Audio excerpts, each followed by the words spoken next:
कर्म। जिस कर्म के उदय से प्राणी ऊंच या नीच कुल को प्राप्त होता है उसे गोत्र कर्म कहते हैं। जिस कर्म के उदय से जीव ऊंच गोत्र या नीच गोत्र को प्राप्त होता है जिसे हम ऊंच नीच का भेद कहते हैं।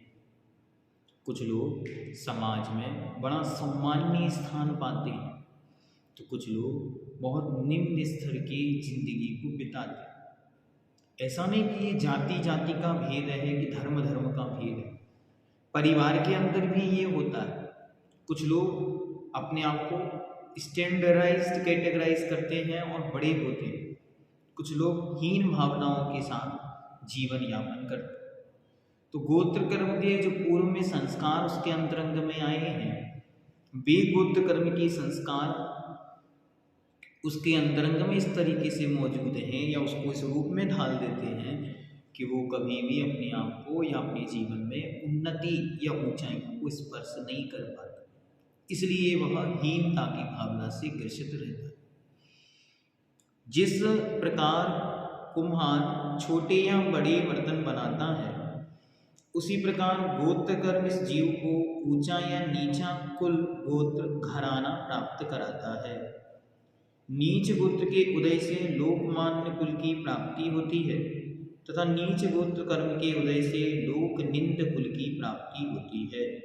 बंध के कारण ध्यान से दो भेद किए, एक ऊंच और एक नीच निम्न स्थिति। दूसरे की निंदा करना ये नीच गोत्र के आश्रय के कारण बताते हैं। अपनी प्रशंसा करना, ध्यान से, दूसरे की बुराई और स्वयं की प्रशंसा। दूसरों के गुणों को ढकना, दूसरों में यदि कोई गुण भी है तो उन गुणों को प्रकट ना करना।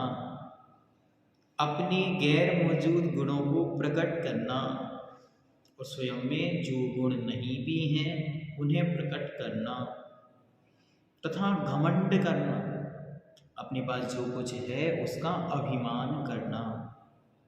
और कभी कभी तो झूठा अभिमान भी होता है, अर्थात जो अपने पास नहीं है उसको अभी शो ऑफ करना।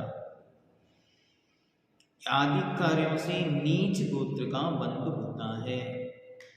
अच्छी तरह अपने आसपास वार्ता में, अपनी बैठक में ये चीज़ें ध्यान में रखनी, कहीं बार बार दूसरों की बुराई तो नहीं हो रही है, कहीं हम मात्र अपने आप को महान दिखलाने का प्रयास तो नहीं कर रहे हैं।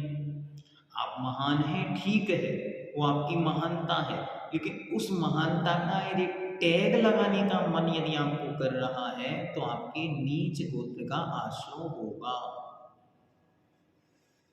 भाव भी यदि अंतरंग से आ रहा है, जैसे आपने तपस्या की, बहुत तपस्या की, मानो आपने 10 लक्षण के 10 उपवास किए, आपने धरती पर बहुत बड़ा कार्य किया, आप तपस्वी सम्राट की उपाधि से सम्मानित होने की पात्रता रखते हैं।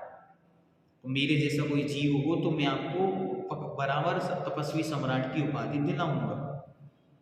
लेकिन यदि आपके मन में रंच मात्र ये भाव भी आ गया कि मैंने 10 उपवास किए हैं तो कोई मुझे माला पिना के, मुझे टीका लगा के, बैंड बाजों के साथ मेरा स्वागत करे, या इन्होंने मुझे श्रीफल भी नहीं दिया, वो मिलने भी नहीं आए, उन्होंने सम्मान भी नहीं किया, उन्होंने हालचाल भी नहीं पूछा, तो आपका नीच गोत्र का आश्रय होगा।